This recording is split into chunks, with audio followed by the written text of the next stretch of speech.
Welcome to The Explainer. Today, we're going to break down those incredibly complex legal documents you sign when you buy a home. Seriously, we're going to demystify that giant stack of papers and make it something you can actually wrap your head around. Okay, let's just dive right in. It feels like you're signing your life away, doesn't it? You're staring at this mountain of paperwork, and it's all just dense legal jargon. But what does it all actually mean for you, for your money, and for your new property? You know, at its absolute core, that entire stack of documents really just boils down to two fundamental ideas: a promise and a pledge. You promise you're going to pay back the loan, and then you pledge your new home as collateral to back up that promise. Simple as that.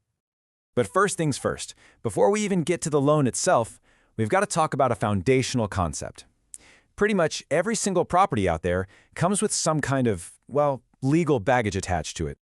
And that baggage has a name. It's called an encumbrance. Just think of it as anything that puts a limitation on you as the property owner. It's some other party's claim or right that kind of chips away at your total, absolute ownership of the property. Now hold on, encumbrances aren't always a bad thing. Some are actually necessary, like a utility easement so the power company can get to their lines. Others, they can be restrictive, like deed restrictions that tell you what color you can or can't paint your house. The main point is, they all affect your property rights in some way. The most important type of encumbrance for our conversation today is a lien. Now, a lien doesn't mean the creditor owns your property. Nope. It just means they have a legal interest in it, a right to get paid from the value of that property if you don't pay your debt. And your mortgage? It's the perfect example of a lien. So how exactly does the lender create that lien? Well, it's done through two separate but deeply connected documents that form the absolute heart of your loan agreement. The deal really breaks down like this. Your promise is captured in one document called the promissory note, and your pledge, that's captured in the mortgage document itself. This document is basically your IOU to the lender. It's a pretty straightforward, legally binding contract that says, hey, I promise to pay you back this specific amount of money at this interest rate and on this schedule. This is the evidence that the debt exists. And here's the pledge. The mortgage document is the thing that connects that IOU directly to your house. It's the legal instrument that says, look, if I break my promise to pay, you, the lender, have the right to take my property to make yourselves whole. Okay, so here's where it gets interesting. While we all just use the word mortgage for everything, that pledge document actually comes in two different flavors. And trust me, which one is used in your state really matters. So the two forms are a traditional mortgage and something called a deed of trust. The main difference between them isn't about your promise to pay. That stays the same. It's all about how the lender can take action if you default on that promise. A traditional mortgage is a simple two-party deal, just you and the lender. But a deed of trust? That adds a neutral third party called a trustee. Now this difference becomes absolutely critical during a foreclosure. With a mortgage, the lender has to go to court. With a deed of trust, there's often something called a power of sale clause that lets the trustee foreclose without court action. And that means a much faster process. So what happens when the promise is broken?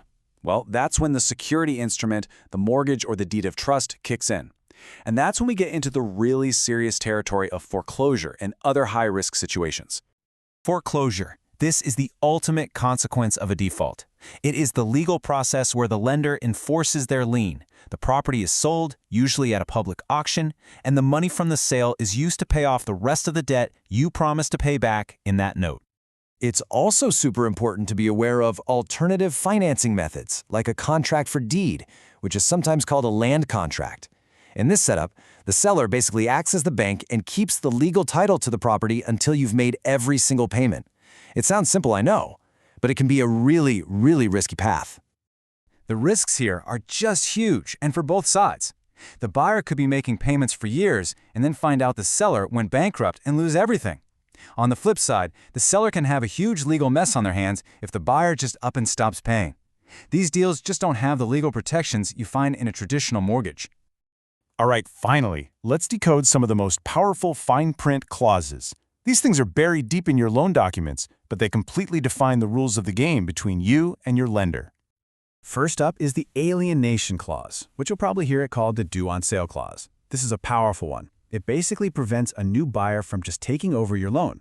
If you sell the property, the lender has the right to demand the full loan balance be paid off, right then and there. Now this is the one that really kicks off a foreclosure. If you default, let's say you miss several payments, the lender can use the acceleration clause. This lets them demand you pay not just what you've missed, but the entire remaining loan balance, immediately. It's the legal step that comes right before the foreclosure sale. Okay, you have got to look for this one before you sign.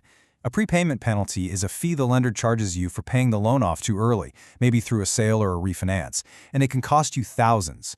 They're less common today, but you should always ask your lender, point blank, does this loan have a prepayment penalty? So when you put it all together, you can really see the balance of power, right? The promissory note is your obligation to pay. The mortgage or deed of trust, well, that gives your lender some incredibly powerful rights over your property to make sure you do. You know, just understanding the difference between the promise and the pledge, and knowing how to spot key clauses like acceleration and prepayment penalties, it puts you in a much stronger position. At the end of the day, being informed is the first step to being empowered in any financial deal.